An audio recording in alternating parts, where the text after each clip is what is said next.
And welcome to part 2 of our examination of Mao's domestic policies. And in this one, we will be looking at land reform. As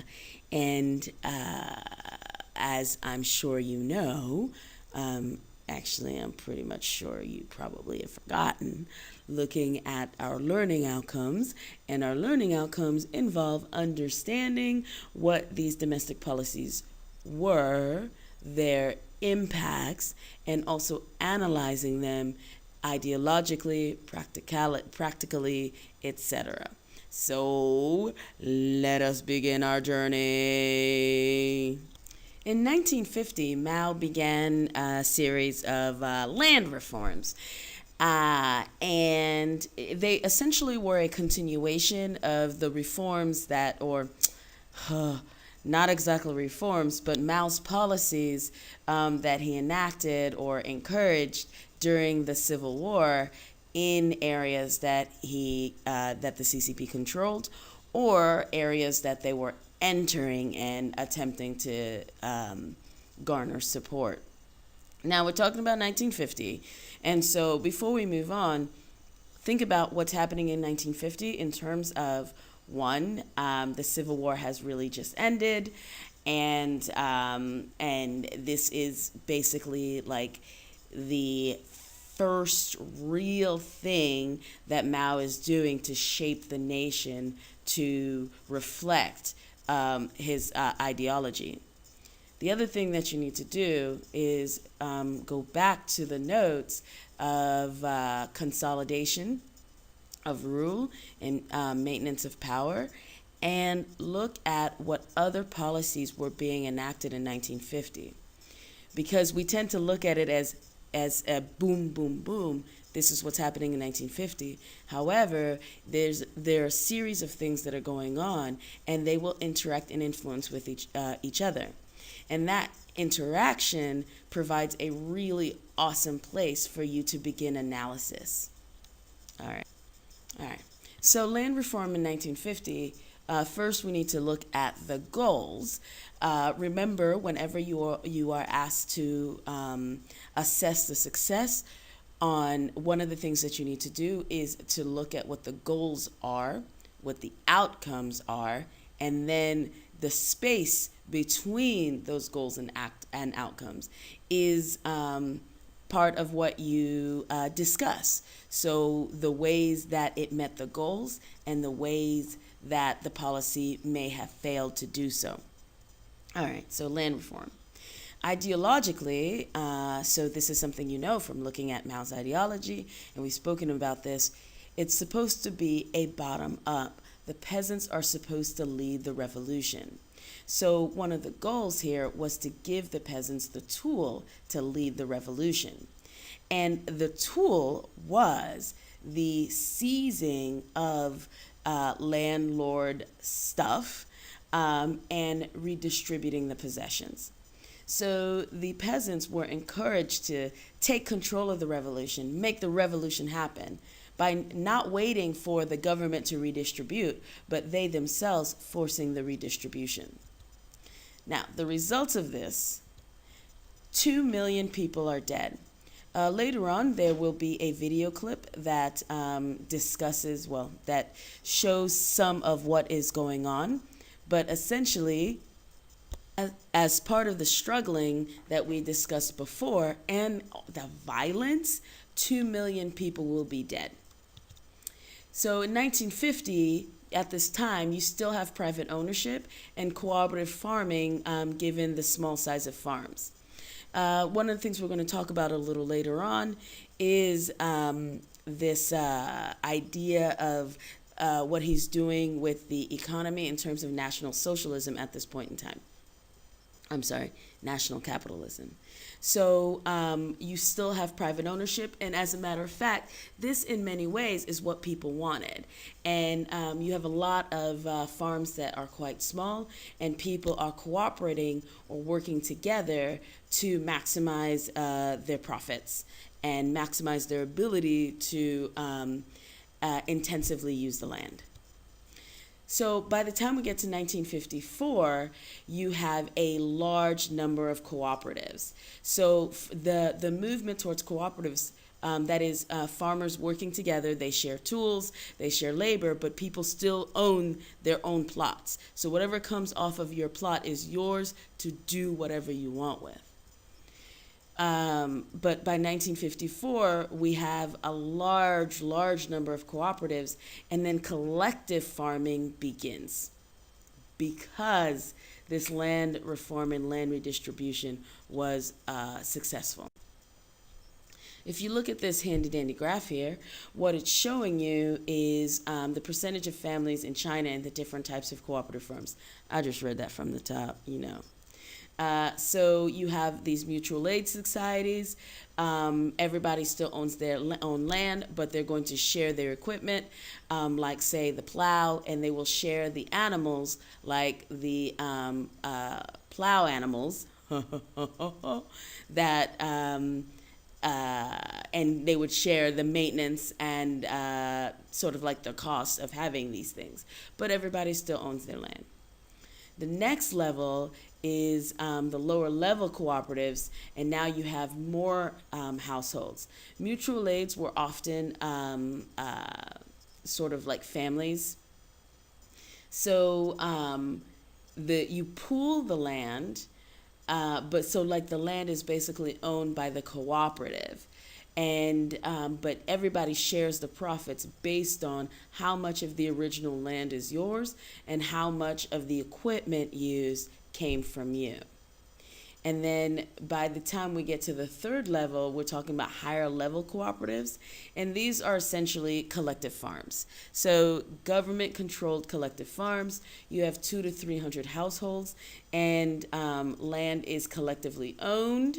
That is, land is owned by everybody. And you may have some small allotments to, say, grow something else for you, but this is not for profit. So by the time you get to the higher level cooperatives, profit would have, or individual profit would be out the window. So pause this and take a quick look at and sort of analyze what is going on in this graph here.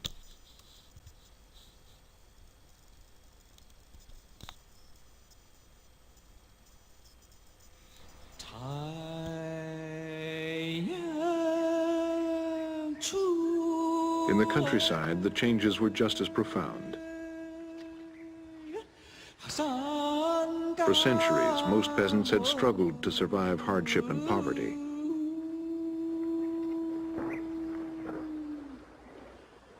During the revolution, Mao had won peasant support with promises of a better life.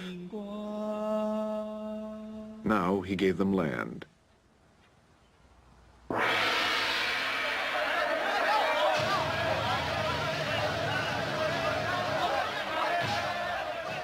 Party officials told peasants to seize property from their landlords. It was fierce. The whole village, hundreds of people came beating drums. They dragged me to the meeting ground and wanted to beat me. I said, "Don't hit me. I know my family has exploited the people for generations. I'll give you my house, land, everything." After they discussed it, they labeled me an enlightened son of a landlord family. They let me keep my house, although there wasn't much left in it.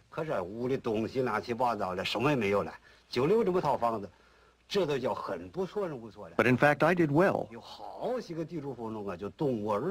Many people died.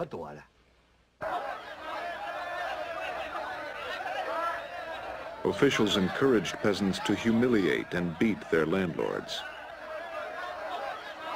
Often, the violence went much further. Across China, hundreds of thousands of landlords were killed.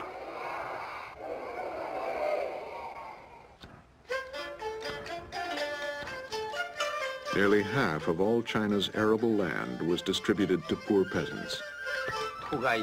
Before land reform, we only had 3/4 of an acre of land. It was not enough to feed us all. During land reform, we got nearly 3 acres of land. Because we had more land, we could grow more. Gradually, our life became better. Now it was the people who were the masters. They really liked that. Land and houses were taken from the landlords and given to them. People saw that they benefited, so they supported the Communist Party.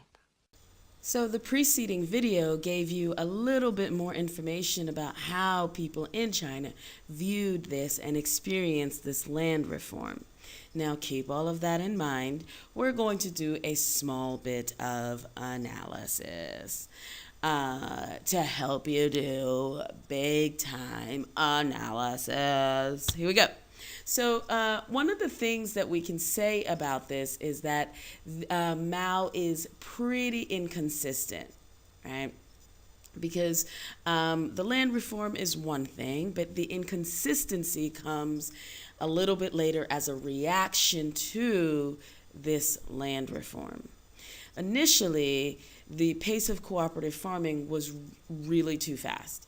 In a very short period of time, as you would have seen from the previous table, massive amounts of people joined these cooperative farms. They really worked with people, mutual aid, people were helping each other, and people are now producing, and this is helping. But what it actually does is brings about more capitalism. Because as people are able to maximize their output from their land, it means that they now have more yield that they can then sell and earn money. And ultimately, that meant that people were increasingly becoming more wealthy. And what did they do? Peasants who normally lived on the land, what did they do when they got more money? They started buying up land. And then those people were now landowners, right? Because they're working on land that they are not exactly working.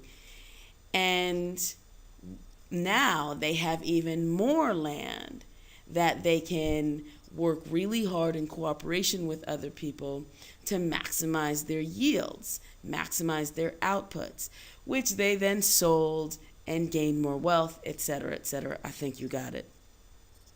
And ultimately, this meant that this is going against Mao's vision, and he's going to put a stop to it with the collectivization that you see in the table. And that happened super quick. Now, we've talked about all of this. Take a little bit of a break and analyze the land reform policy in terms of the theory discussed on single-party states. So go back and review that PowerPoint about single-party states and look at what can be used to explain what is happening here. And that's it for now. The next set of videos is going to look at the collectivization itself, but please make sure that you differentiate between the cooperative farming and the collectivization that comes later, because they're two very different beasts and have very different impacts on the peasants.